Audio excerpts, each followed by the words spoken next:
Ya, selain Johor Darul Takzim yang mendapatkan tempat ataupun atensi perhatian dari Liga Juara-Juara Asia ataupun di level Asia, ternyata duo JDT pun berkat performa dan statistiknya ini juga mendapatkan perhatian di level Asia.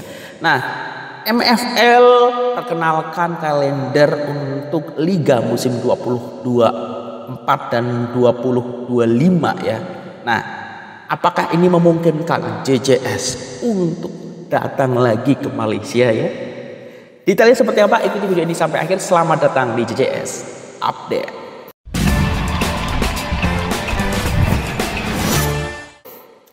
Ya, assalamualaikum warahmatullahi wabarakatuh. Selamat sore semuanya. Jumpa lagi dengan saya Jutama dari Jalan-Jalan Sepak Bola dari Indonesia tentunya. Semoga sehat-sehat semua.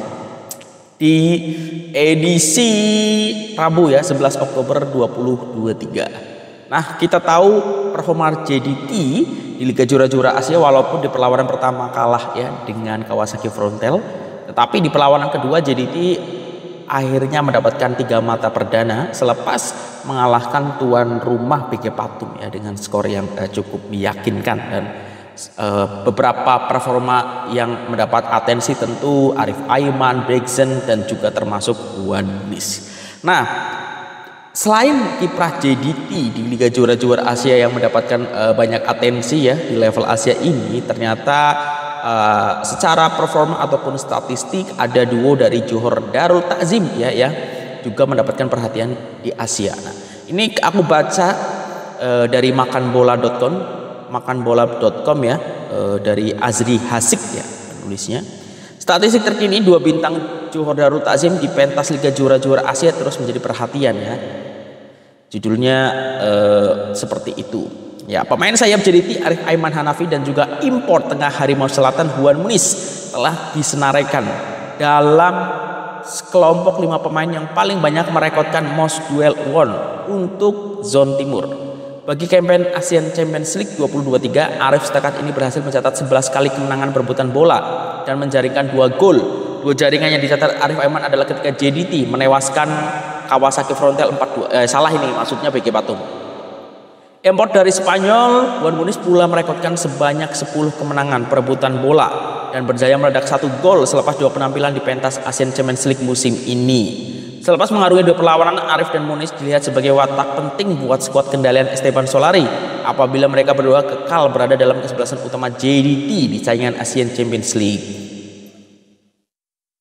Nah, jadi yang kalau di rilisnya AFC ya, most duel won di zona East ini Zhang Ziaki 13, habis itu Javier Gayoso 12, Arif Aiman 11 dan Wan Munis 10 ya. Jadi 2 player JDT ada di situ. JDT ini berada di tanggal kedua di belakang Kawasaki Frontale dan berkongsi mata bersama Ulsan Hyundai dalam saingan kumpulan I. Ini yang agak berat ya karena di akhir bulan tanggal 24 ini harus bertandang ke Ulsan ya.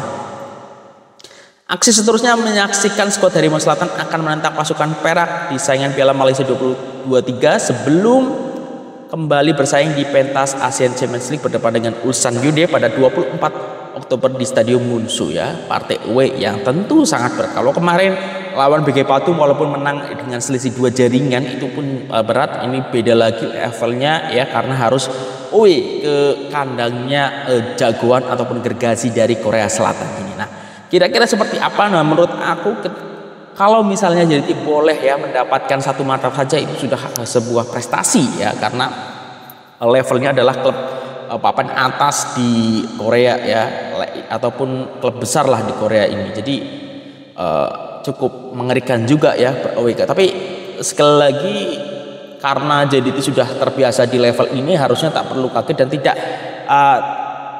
kayaknya tak ada juga perbedaan yang terlalu jauh lah maksudnya levelnya. Jadi menurut aku masih ada kesempatan minimal JDT mendapatkan 1 mata, mengikat 1 mata ya. Walaupun memenangkan perlawanan tersebut cukup berat tapi tidak ada yang mustahil. Kita tunggu saja nanti hasilnya seperti apa dan semoga diberi kemudahan ya nantinya, dan semoga Jofri Amat juga boleh bermain ya karena ini apa ya salah satu yang bisa membantu juga ya, apalagi kalau dari perspektif saya selaku penyokong dari Indonesia tentu lebih senang ya kalau ada Jordi Amat bermain di JDT ketika melawan klub besar di Asia. Seperti itu. Kita tunggu saja seperti apa nanti hasilnya. Ya, walaupun masih cukup jauh. Nah itu kaitannya dengan duo player Johor Darul Takzim. Nah selanjutnya ini menarik ya kaitannya dengan MFL yang perkenalkan kalender liga baru musim 24-25. Nah aku belum tahu detailnya ataupun jadwalnya seperti apa, apakah sudah rilis apa belum, tapi sudah ada ancang-ancang kira-kira liga musim depan itu bermula dari bulan apa ya. Ini tadi aku juga baca di makanbola.com ya. Nanti kalau misalnya sudah rilis tolong bantu orang untuk kasih info ya di kolom komentar atau apa terkait jadwal Liga Super musim 24-25. Oke, kenapa ini menarik ya? Tadi seperti dengan judulnya ya. Nah, apakah waktunya ke sana lagi? Jadi perlu kurang tahu di tahun ini ya sebelum puasa aku sana, terus awal puasa juga di sana tepatnya di Johor. Jadi saya berangkat ke Singapura, pulangnya dari Kuala Lumpur ya. Dan itu apa ya? Saya ke sana waktu itu belum tahu jadwalnya seperti apa. Aku kan sebenarnya pengen datang ke Malaysia, tepatnya ke Johor misalnya, itu kan pasti pengen tengok perlawanan dari Johor Darul Takzim. Nah, tapi kebetulan karena kemarin aku pesennya jauh-jauh hari dan belum tahu jadwalnya, akhirnya aku ya cuman bisa ketika mau awal puasa ya. Kenapa tak bisa menyesuaikan jadwal Johor Darul Takzim? Karena memang pekerjaan saya sekarang itu tak memungkinkan lagi untuk ya misalnya jadwal jadi seperti ini, aku pengen ke situ tanggal berapa gitu, jadi nggak bisa macam itu. Jadi lebih menyesuaikan jadwal kerja saya di Indonesia, jadi macam itu. Jadi tak bisa fleksibel lah untuk ke sana ya. Yang tentu itu faktor jadwal, yang kedua faktor budget ya, faktor money ya, karena tak sedikit lah ya kalau mau ke Malaysia, ke Johor untuk stay beberapa hari di sana ya. Apalagi saya udah berkeluarga ya, kalau misalnya nanti ke sana lagi mungkin ya dengan keluarga gitu, jadi butuh inilah. Nah tapi ya itu jadi kebetulan tahun ini pas awal puasa ini ada hari yang cocok, akhirnya aku saya berangkat ke sana lah gitu. Dan ya tak boleh lah tengok momennya tuh tak pas lah sebenarnya datang ke sana, tak ada perlawanan JDT ya. Tapi tetap bisa datang ke Stadium Sultan Ibrahim walaupun pada masa itu kondisinya tak semua gerai buka. Aku cari official merchandise juga susah ya. Ketika ke Larkin juga masih pas hari tutup gitu. Jadi tak luasa lah datang ke sana, dan paling penting tak boleh tengok di JDT. Nah, ketika aku datang ke Stadium Sultan Ibrahim, aku tengok Harimau Malaya ya ketika melawan Turkmenistan ya, dan berjaya tapi memang vibes-nya itu waktu itu karena aku lupa ya, itu sebelum puasa atau pas puasa ya, pas puasa kayaknya. Jadi vibes-nya itu awal-awal puasa, jadi kurang bergairah gitu ya. Tapi sih cukup puas karena datang langsung ke Stadium Sultan Ibrahim dengan fasilitasnya yang luar biasa gitu. Nah ini kan MFL sudah memperkenalkan kalau tak silap ini akan bermula bulan April pertengahan atau akhir ya, atau awal bahkan. Nah itu akan mulai, mungkin awal-awal jadwalnya padat ya. Nah aku sebenarnya tuh ada hari yang memungkinkan untuk ke sana tuh tanggal 20-an ya. Jadi ada beberapa hari yang libur. Jadi bolehlah kalau ada kesempatan, kebetulan liburnya itu sebelum weekend ya. Jadi 2 hari sebelum weekend, dan mungkin boleh ambil cuti lah ya nanti berapa hari gitu. Jadi memungkinkan. Tapi ya kita lihat dulu nanti secara jadwal, secara finansial apakah memungkinkan ya datang ke sana atau tidak ya.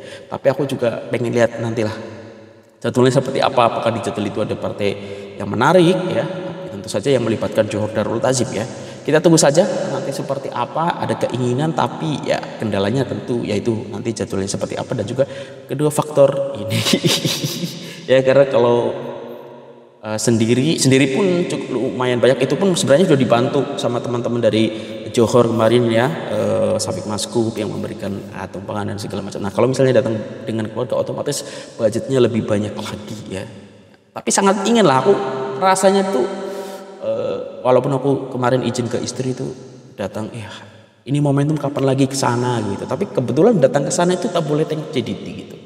Jadi kalau misalnya sampai boleh tengok JDT itu minimal aku sering cakap JDT, bolehlah tengok, datang langsung macam itu. Jadi nanti masih banyak kemungkinan, coba aku tengok lagi jadwalnya apakah memungkinkan untuk away lagi ataupun datang ke Stadium Sultan Ibrahim ya.